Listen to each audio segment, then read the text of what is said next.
Okay, put on your listening ears for 5 minutes. Got them on? Good. Now just listen. Long ago there lived a man, his name was Carlo, and he ran an ancient theater where his daughter was the star. With me? Carla's the star, yeah. No, his daughter's name is Esmeralda, and she's famous. People come to hear her sing from near and far. Got it. Good, now there's a rumor going round that in the tunnels underground there lives... Oh, wait, I know. Can I guess? Sure, if you can. A mysterious phantom. Me, right? Right, well, mostly, but the twist is that this ghostly evil presence isn't monster, but man.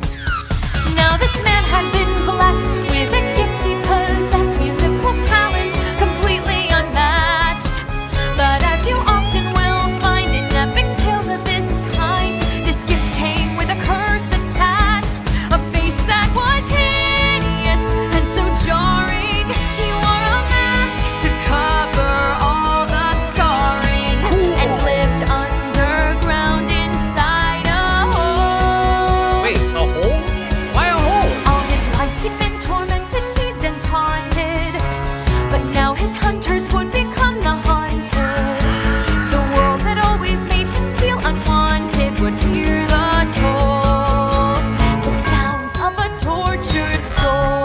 Okay, so I was born with a lightning scar. Got it. No, your typical everyday scar. Oh, scar like Lion King. You know, you are actually the worst. Listen up, you're gonna need to know this.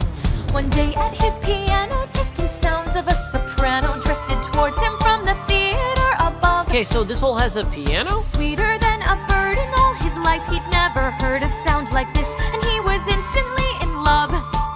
The voice, of course, was Carlo's daughter, and the phantom went and sought her to become his secret student and his muse. And if you think she found this oh so enigmatic virtuoso kinda creepy, then I've got some shocking news. Because she fell hard, he was battered and scarred, but she could see that inside there was more. Something alluring she'd find in the sadness behind that terrifying mask he wore. Wait a minute, I'm your boyfriend? We're gonna have to kiss? That's gross. See, it's called acting. And though he was hideous and she was perfection, through music they found their connection. A bond beyond their own control. You better not get sick. I am not kissing Tina. And though his face tormented her and chilled her, his compositions haunted her and thrilled her. His mesmerizing melodies fulfilled her, made her whole.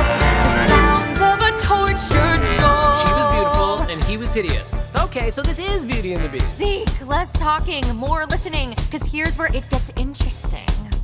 As he has another man, some guy named Raoul, who's tall and handsome and not all that pleased about her latest beau. Ah, always a triangle. Angrily, Raoul tracks him to his lair where he attacks him and they battle in the passageway below. Awesome!